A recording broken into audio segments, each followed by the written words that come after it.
नमस्कार, मैं हूं श्वेता सिंह। कहते हैं कि कोई भी व्यक्ति किसी पर भी विश्वास कर सकता है, लेकिन जब पैसों की बात आती है तो आप हर किसी पर विश्वास नहीं करते। लेकिन कुछ नाम ऐसे होते हैं जो नाम आप अपने पैसों के साथ भी उन पर भरोसा करते हैं, उनकी जो सलाह है, उनका जो मशवरा है उसे लेते हैं। ये सबसे सरल और सामान्य भाषा में मैं अपने मेहमान का इंट्रोडक्शन आपको दे सकती हूँ। डॉक्टर विवेक बिंद्रा, बहुत बहुत स्वागत है आपका। और ये बहुत बड़ा कॉम्प्लीमेंट होता है क्योंकि लोग जनरली अपने पेरेंट्स की, अपने भाइयों की, अपने बहनों की, इनकी बातों पर विश्वास करते हैं। जब अपने पैसे की बात आती है बहुत सोच समझ कर सोचते हैं कि पता नहीं कुछ गलत एडवाइस न दे दे। लेकिन आपके में क्या बात ऐसी है कि ये बड़ा बिजनेस जो है उसकी तरफ जो आम इंसान है वो इतना खिंचा चला आता है? धन्यवाद, थैंक यू। आम इंसान तभी खिंचा चला आएगा जब आप एक रियल वैल्यू क्रिएट कर सकते हैं, और वो रियल वैल्यू क्रिएट करने के लिए आम इंसान की जो सबसे खास समस्या है उसको सुलझाने के लिए क्या प्रयास किया जा रहा है। तो आज जो व्यापारी वर्ग हमारे देश में, देखिए, एंटरप्रेन्योरशिप बहुत पुराना है हमारे देश में, लेकिन स्केल नया है। बिजनेस खड़ा तो लोगों ने किया है, लेकिन बिजनेस बड़ा नहीं किया है। और बिजनेस बड़ा कैसे किया जाए, उसके लिए सोलोप्रेन्योर, एंटरप्रेन्योर के लिए हमने हिंदी भाषा में एक बड़ा बिजनेस, ये प्लेटफॉर्म ऐसा बिल्ड किया है जिससे वी आर हेल्पिंग, और आज बिलियनियर प्रोफेसर्स के साथ में हम उनकी मदद कर पा रहे हैं।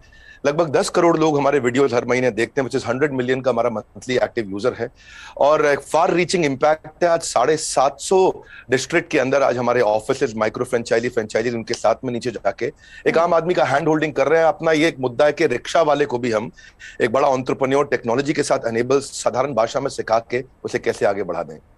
अच्छा, सुना है कि आपको कुछ गिनीज बुक रिकॉर्ड्स में भी नाम है, कई सारे रिकॉर्ड्स हैं इनफैक्ट।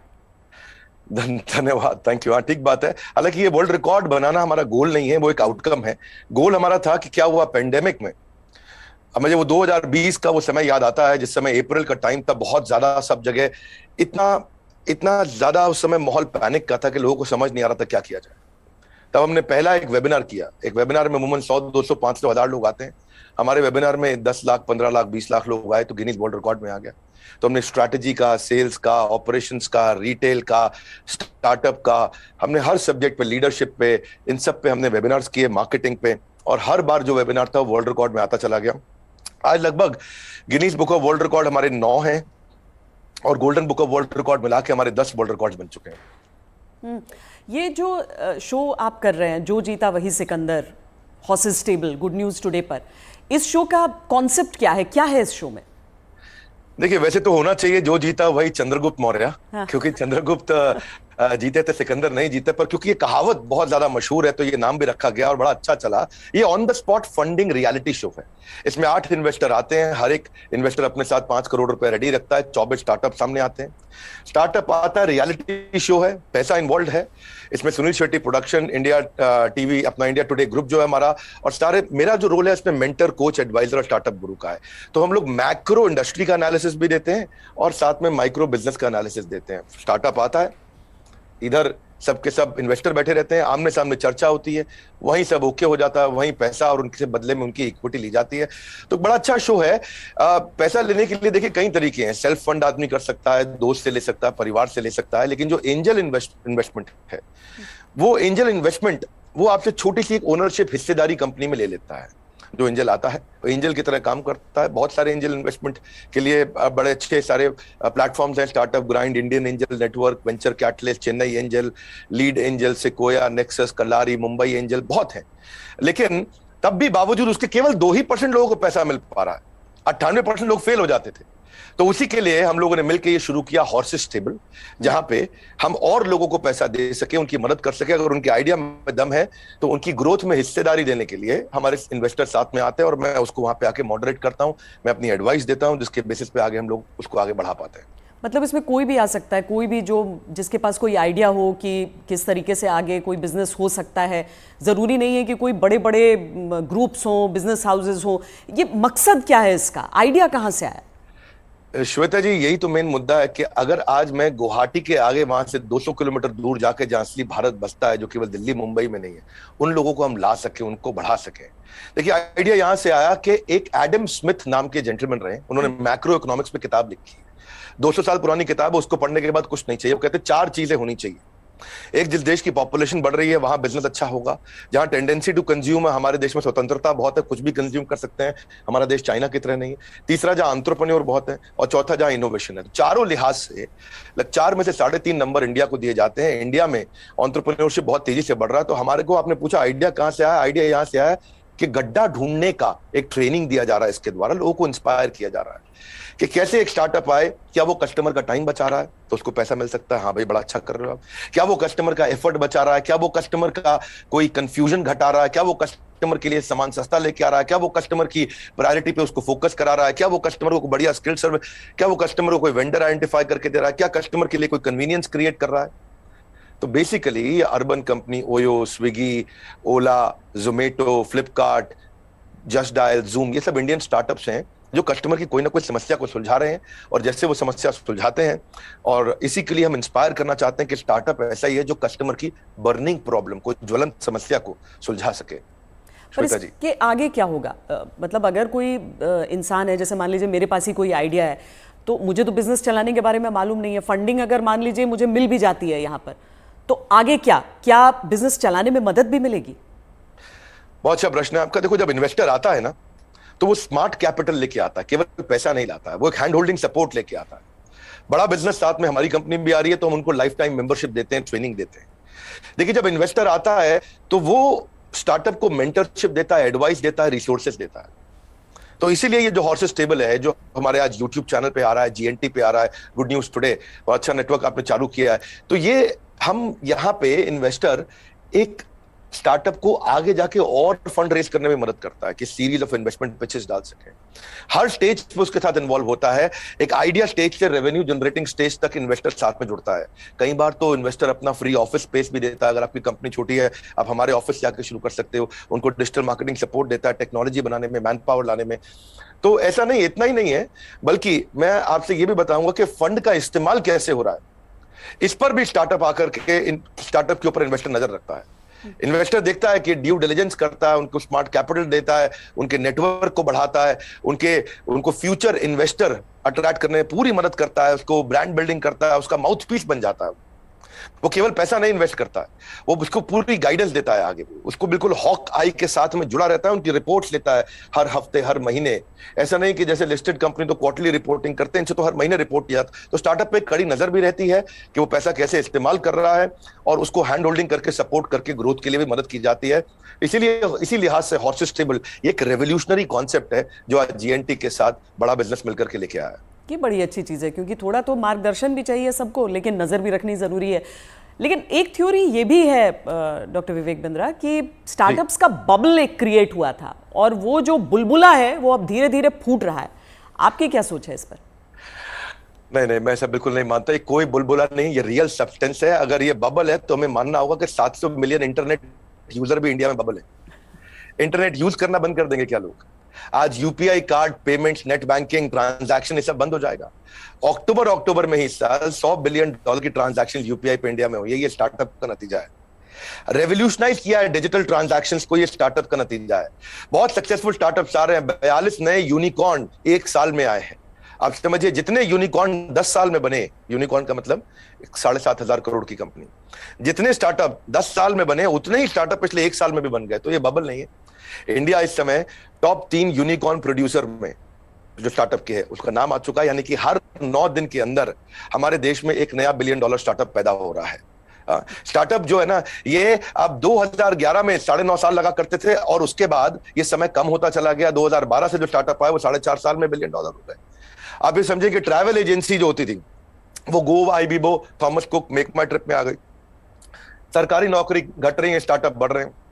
पेपर अब डिजिटल हो गया है, किताबें किंडल में मूव कर गई हैं, बिजली अब सोलर होती जा रही है, रिटेलर अब अमेजॉन, फ्लिपकार्ट और रिलायंस पे मूव कर गया है, गाड़ियां ड्राइवरलेस हो रही हैं, ब्लॉकबस्टर सीडी को खत्म करके यूट्यूब, अमेजॉन प्राइम, नेटफ्लिक्स आ गया है, सेल फोन के बिल अब घट रहे हैं, इंटरनेट के बिल बढ़ रहे हैं, गाड़ियों की सेल घट रही है, ओला उबर बढ़ रहा है, रेस्टोरेंट शटडाउन हो रहे हैं, ऑनलाइन फूड डिलीवरी बढ़ रहा है। आज बच्चों को जो है ऑनलाइन स्टडीज उनकी बढ़ गई है, प्राइवेट कोचिंग घटती जा रही है। इसका मतलब क्या है, जो स्टार्टअप है ना वो एक रेवोल्यूशन है। पहले कबूतर चिट्ठी लेके जाता था, आज व्हाट्सएप चिट्ठी लेके जा रहा है। इसके बीच में बहुत लंबी जर्नी थी, और सिलिकॉन वैली में कम से कम 15 स्टार्टअप ऐसे बैठे हैं जो व्हाट्सएप के खात्मे की तैयारी कर रहे हैं।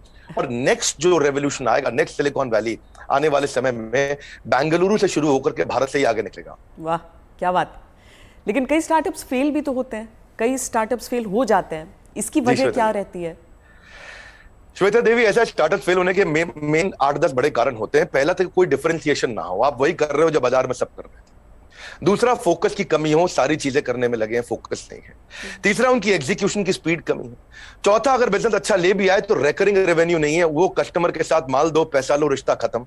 रेकरिंग रेवेन्यू यानी कि बार बार उसके साथ ट्रांजैक्शन होना चाहिए। पांचवा, कि वो अपनी टीम अच्छी नहीं बना पाते, दे हायर पुअरली, और एक कमजोर टीम लेके आते, एक कैटेगरी टीम नहीं बिल्ड करते। वो कुछ ऐसा बना बैठते हैं, गलती से एक और गलती एक करते हैं कि वो जो मेरे को अच्छा लग रहा पर कस्टमर को उसकी जरूरत नहीं, यानी कि कस्टमर अनफ्रेंडली प्रोडक्ट बना देते हैं, कस्टमर का फीडबैक नहीं लेके आ पाते हैं।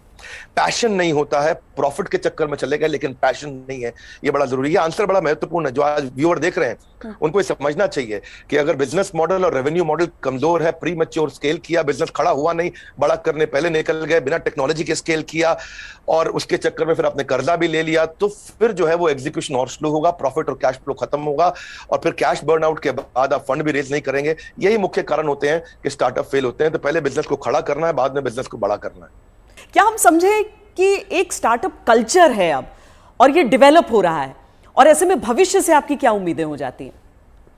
देखिए, स्टार्टअप का कल्चर अब डेवलप हो रहा है इंडिया में। पिछले काफी समय से हम ऑब्जर्व कर रहे थे, नंबर 1 पे सिलिकॉन वैली, न्यूयॉर्क सिटी, उसके बाद London, Chicago, Los Angeles, Seattle, Boston, Berlin, Tel Aviv Israel में जो है, और सिंगापुर। यही केवल 10 शहर थे दुनिया के अंदर जहां स्टार्टअप्स बिल्ड हुआ करते थे। अब अचानक बेंगलुरु बहुत तेज आगे आया। हम जो पीछे थे अब हम आगे बढ़ रहे हैं, परंतु क्यों हम पीछे रह गए थे और भविष्य में कैसे आगे बढ़ेंगे उसको समझते हैं। हम पीछे इसलिए रह गए क्योंकि हमारा इंडियन एजुकेशन सिस्टम बहुत कमजोर था। इंसान को रोटी कपड़ा मकान के अलावा सबसे ज्यादा जरूरी है शिक्षा, और यहाँ पे ग्रेजुएट इतने प्रोड्यूस हो रहे हैं जितने कंज्यूम नहीं हो रहे थे। Real time corporate campus experience नहीं है, पढ़ाई पुरानी है, स्टैग्नेंट सिलेबस है, कन्वेंशनल थियोरेटिकल क्लासरूम अप्रोच थी। इस चक्कर में अंडर एम्प्लॉयमेंट जो है वो अनएम्प्लॉयमेंट से ज्यादा बड़ी समस्या है। आज राजनेता लोग सबके सब हमारे यहाँ पॉलिटिक्स में अनएम्प्लॉयमेंट की बात करते हैं, लेकिन अंडर एम्प्लॉयमेंट कितनी बड़ी बात है कि अब ग्रेजुएट पोस्ट ग्रेजुएट को 14,000 रुपए की तनख्वाह मिलती है, पीएचडी होल्डर को आज अगर 20,000 की तनख्वाह मिल रही है तो कितना बुरा हाल है। लो इंडस्ट्री डिमांड है, इनकॉम्पिटेंट फैकल्टी है, जो कॉलेज में पढ़ा रहा है उसको पढ़ाना नहीं आ रहा, कॉलेज में प्रोफेसर वो बन रहा है जिसको कोई नौकरी नहीं मिल रही है। तो स्टूडेंट की एस्पिरेशन बहुत थी, प्रिपरेशन यहाँ थी, प्रिपरेशन है नहीं, एस्पिरेशन बहुत ज्यादा है। उस चक्कर में हमने हार्वर्ड के प्रिंसिपल्स को इंडिया में अडॉप्ट किया कि 80% case study, 10% project, 5% lecture, 5% learning, ये है 100% का पूरा मॉडल। और आप जो है, ये जो आपका बेसिकली प्रश्न है कि कल्चर डेवलप हो रहा है, हाँ अब ये कल्चर डेवलप हो रहा है।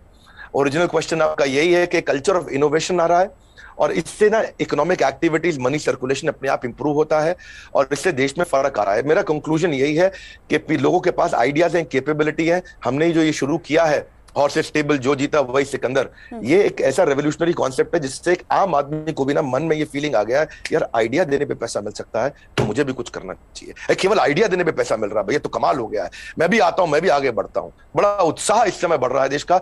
हमारे यूट्यूब चैनल पे हमको बहुत फीडबैक्स मिल रहे हैं, जीएनटी पे मैंने देखा बहुत से फीडबैक्स मिल रहे हैं, लोग बहुत पसंद कर रहे हैं, शेयर रेट बढ़ गया, वीडियो कंजम्पशन रेट बढ़ गया। नहीं, आप बहुत सही बात कह रहे हैं, क्योंकि 12वीं कक्षा की इकोनॉमिक्स जब हम पढ़ते हैं तो उसमें अनएम्प्लॉयमेंट में तो कई चैप्टर्स हो जाते हैं, अंडर एम्प्लॉयमेंट सिर्फ एक सबहेड के तौर पर नजर आता है। लेकिन बहुत बड़ी समस्या है, देश में टैलेंट की कमी नहीं है, टैलेंट पूल है हमारे सामने। लेकिन कोई ऐसा रोड मैप आपको नजर आता है कि जो प्रतिभा है युवाओं की, उसके हिसाब से उन्हें मौके मिल सके? रोड मैप एक ही है कि आज बच्चों को लैक ऑफ क्लैरिटी है, उनको प्रोफेशनल करियर सब्जेक्ट कोर्स इसके बारे में जानकारी नहीं है।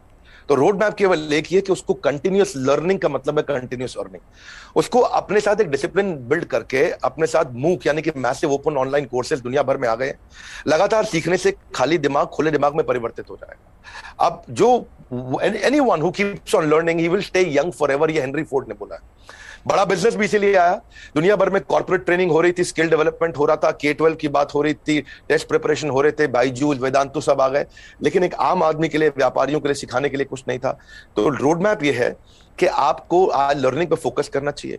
हमने भी उस गैप को समझा, हमने देखा कि कस्टमर के पास आज टाइम नहीं है, क्वालिटी टीचर नहीं है, हिंदी भाषा के अंदर कंटेंट नहीं है, मिनिमम एजुकेशन रिक्वायरमेंट पूरी नहीं कर पाते, आज MBA कॉलेजेस तो बहुत महंगे हैं, MSME के मेंटर नहीं है। तो मैंने उसके लिए हमने बड़ा बिजनेस चालू किया कि लोग आकर के सीखे वहां, क्या मॉडल है? Any time, anywhere, any device. कोई मिनिमम एजुकेशन नहीं चाहिए, वीडियो, वॉइस, वर्नाक्युलर, आपका टाइम हम सेव करेंगे ताकि आप सक्सेस मिले आपको, इजी टू यूज कर दिया है। सारे business planning tool, framework, agreement, उनको डॉक्यूमेंट, स्ट्रैटेजी शीट, हर एक चीज बना के हैंड होल्डिंग के साथ, कोई भी सब्जेक्ट में फंसे वो, strategy, sales, HR, finance, customer service, funding, operations, technology, marketing, admin, legal, production, इस सब में उसको मदद करते हैं ताकि वो आकर के सीखे। तो बेसिकली रोड मैप ये है कि आदमी को सीखना चाहिए। हमने ऐसा किया है कि हमने 750 रुपए महीने पे एक एग्जीक्यूटिव एमबीए उसको कराना शुरू कर दिया है। 1500 रुपए महीने पे हमने एक अडल्ट को एमबीए कराना शुरू कर दिया है। सिखा कौन रहा है मेरे साथ? मेरे प्रोफेसर डे कैटेगरी है। Kent RO, Patanjali, Amul, Morgan Stanley, Somani, Apollo, Ford Motors, इन सबके चेयरमैन हमारे साथ जुड़े हुए सिखा रहे हैं। Dainik Bhaskar, Lal Path Lab, Xiaomi, HDFC Limited, जब इनके चेयरमैन एक अच्छा बिलियनियर प्रोफेसर आके सिखाता है और वो लर्निंग देता है और इतनी अफोर्डेबल प्राइस पे देता है, तो उससे रेवोल्यूशन आ रहा है। यही कारण है कि आज देश में बहुत सारे लोग हमारे साथ जुड़े हैं, जिसके कारण हम वो सीख पा रहे हैं, आगे बढ़ रहे हैं। तो रोड मैप सब लोग को मेरा एक ही मैसेज है कि अगर आपको अर्निंग बढ़ानी है तो पहले लर्निंग बढ़ानी होगी। क्योंकि अमूमन ऐसा होता है कि कुछ बड़े बिजनेस हाउसेस, हम सब टाटा बिरला को देखते हुए बड़े हुए, लेकिन वो मोनोपोली है इतना भी समझ में आया, कुछ कठिन शब्द लोग सीखते गए, लेकिन इतना भी साथ में सीखा कि सारा कंट्रोल इन्हीं के हाथों में रहेगा। लेकिन क्या ये स्टार्टअप कल्चर जो है वो बिजनेस डाइवर्सिफिकेशन में मदद कर सकता है? श्वेता देवी, अब जमाना बदल गया है। पहले $1 बिलियन कंपनी बनाने में जो 50 साल लगते थे, 5 साल में बन जाती है। जो हमारे यहाँ टॉप रैंकर सबसे बड़े अरबपति 1950 में थे, उनमें से अब कोई दिखाई नहीं पड़ता है टॉप अरबपति की लिस्ट में हमारे देश में। अचानक जमाना बदल गया है। इनफैक्ट सन 2000 तक भी नौकरी.com, मेक माई ट्रिप, इनको 14 साल लगे $1 बिलियन कंपनी बनने में। पर आप उसके बाद देखिए, फ्लिपकार्ट, पॉलिसी बाजार, जोमेटो आया तो इनको 14 साल नहीं लगे, ये 8.5 साल में $1 बिलियन हो गए। पर उसके बाद में देखिए, नाइका, ओयो, उड़ान और ओला इलेक्ट्रिक आया, ये 2 साल 3 साल में $1 बिलियन कंपनीज हो गए। तो अब जो है वो कॉर्पोरेट्स की बपौती नहीं रह गया है बिजनेस। अब पहले हुआ करता था कि बड़ी मछली छोटी मछली को खा जाया करती थी, आज बहुत सारी छोटी मछली मिलकर बड़ी मछली को खा जाती हैं, और उसी रेवोल्यूशन में हम कंट्रीब्यूट कर रहे हैं साथ में। डॉक्टर बिंद्रा, बहुत मजा आया आपसे बात करके। और एक चीज मैं कहूंगी कि आमतौर पर क्या है कि ये बिजनेस के कॉन्सेप्ट्स जो हैं उसमें अंग्रेजी का इतना इस्तेमाल होता है कि आम लोग कनेक्ट नहीं कर पाते हैं। आंकड़ों का इतना इस्तेमाल होता है कि लगता है कि यार ये तो हमारे बूते की बात नहीं है। आप इतने सिंपल तरीके से समझाते हैं, मुझे लगता है इसीलिए ऐसी चीजों पर भी लोग आपकी बात को समझते हैं, आपकी बात को मानते हैं। और ये जो जी, हर एंकर के साथ भी उतना अच्छा नहीं लगता जितना श्वेता देवी आपका इम्पैक्ट है और आज तक का इम्पैक्ट है। मैं तो मतलब मानता हूं उस बात को कि आज तक जितना न्यूट्रल और जितना अच्छा चैनल रहा है, और खास तौर से जो आपने इन्फ्लुएंस क्रिएट किया, तो आपको बहुत बहुत बधाई। धन्यवाद, आपने इतना समय लगाया आज लोगों को इन महत्वपूर्ण पहलुओं पर हम चर्चा कर सके। Thank you so much. Thank you so much. धन्यवाद श्वेता, थैंक यू।